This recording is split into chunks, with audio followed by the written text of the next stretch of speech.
I found that one of the most valuable things that I can say to myself, to my kids, to my students, even to fellow colleagues, or a piece of advice, one of the most valuable things I can encourage other Christians or ministers to be able to embrace and to say are these three words.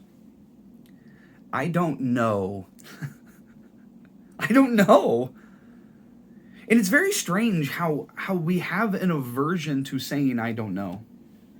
As a matter of fact, inside of the Christian community, a lot of the times there is not just this pressure, there is an expectation that every single question that arises, that every single question that is uttered, that every single question that is brought to us by Christian or non-Christian alike, we better have an answer. Otherwise, the very faith itself might be proven to be false. And yet I find something very strange about that. If we are truly worshiping an infinite God and we are finite, then shouldn't we have significant, profound, deep moments where all we are able to say is, I don't know. I don't know.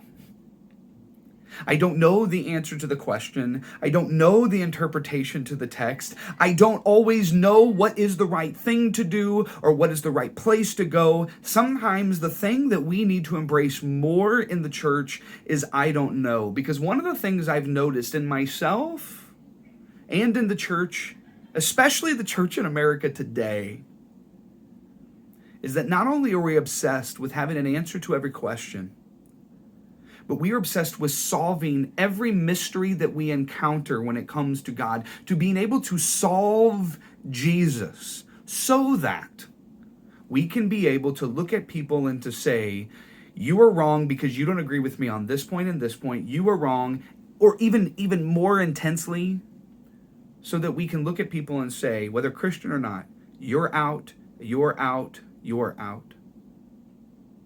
I was talking to my class just a couple of days ago about this very issue, about this obsession that we have with having 3 points of application that summarize every sermon, with having one interpretation that satisfies every text. And I even brought up the concept of atonement theory, of what happened when Jesus rescued us on the cross. And throughout the history of the church, there has not been one answer to what happened. There's been actually multiple beliefs, from Christus Victor to penal substitutionary atonement to recapitulation theory, multiple theories that have said, I think that this describes a portion of what actually happened. But what's fascinating is what's started to happen in the church today is people find one atonement theory and they say, every person must believe this, otherwise they're not a Christian. So I was bringing up this issue with my students.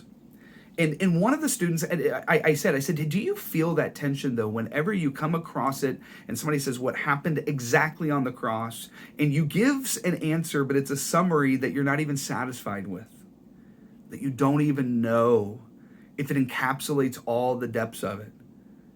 It's like sometimes whenever you're that insecure about, well, I don't know if it actually says everything I want it to say, you grab a hold of it tighter and you hit people with it harder. Sometimes the best thing for you to do is to say, I don't know. And one of the students then raised their hand. They said, but it bothers me. And I said, why? Let's talk about this.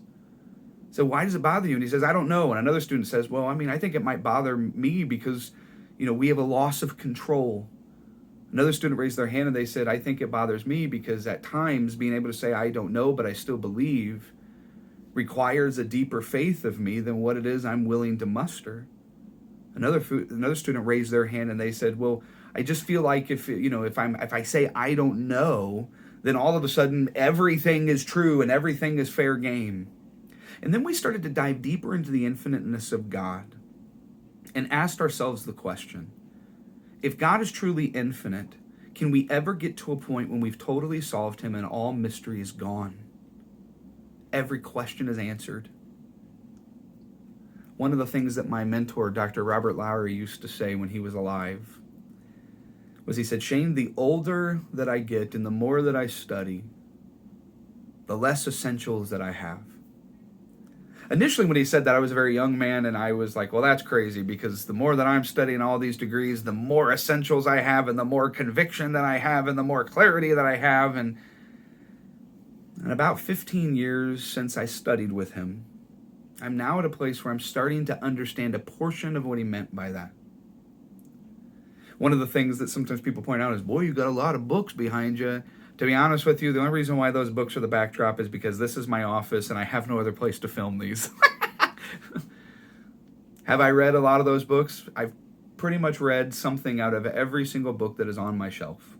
And honestly, I can't even think of an exception to that, so I can't show you one. And yet the more that I've read and the more that I've studied and the more that I've pursued this heart of God, what I find is I have more questions than answers. What I find is that there's a lot of the times I will be forced to say the words that a lot of the times I don't want to say, and a lot of times people don't expect a professor to say. But I find myself longing and even finding beauty in saying the words, I don't know. I don't know.